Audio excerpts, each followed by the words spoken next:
Chapter 4. Moreover he made an altar of brass, 20 cubits the length thereof, and 20 cubits the breadth thereof, and 10 cubits the height thereof. Also he made a molten sea of 10 cubits from brim to brim, round in compass, and 5 cubits the height thereof. And a line of 30 cubits did compass it round about. And under it was the similitude of oxen, which did compass it round about, 10 in a cubit, compassing the sea round about. 2 rows of oxen were cast when it was cast.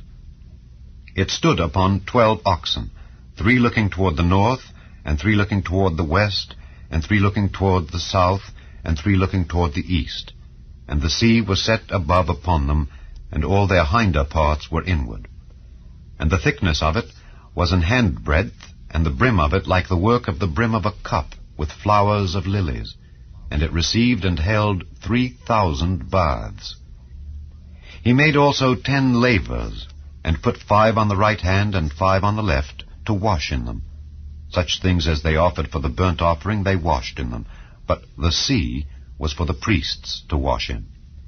And he made 10 candlesticks of gold according to their form, and set them in the temple, 5 on the right hand and 5 on the left. He made also 10 tables, and placed them in the temple, 5 on the right side and 5 on the left. And he made 100 basins of gold.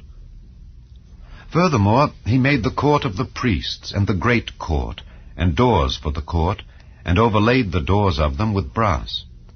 And he set the sea on the right side of the east end, over against the south. And Huram made the pots and the shovels and the basins.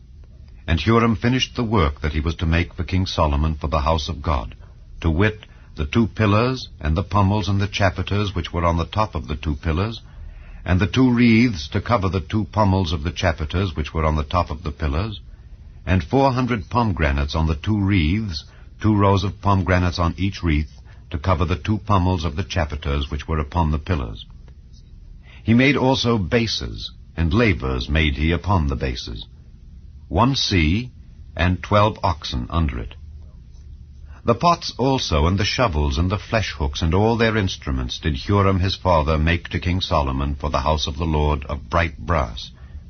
In the plain of Jordan did the king cast them, in the clay ground between Succoth and Zeredathah. Thus Solomon made all these vessels in great abundance, for the weight of the brass could not be found out. And Solomon made all the vessels that were for the house of God, the golden altar also, and the tables whereon the showbread was set. Moreover the candlesticks were their lamps, that they should burn after the manner before the oracle, of pure gold. And the flowers and the lamps and the tongs made he of gold, and that perfect gold. And the snuffers and the basins and the spoons and the censers of pure gold. And the entry of the house, the inner doors thereof for the most holy place, and the doors of the house of the temple were of gold.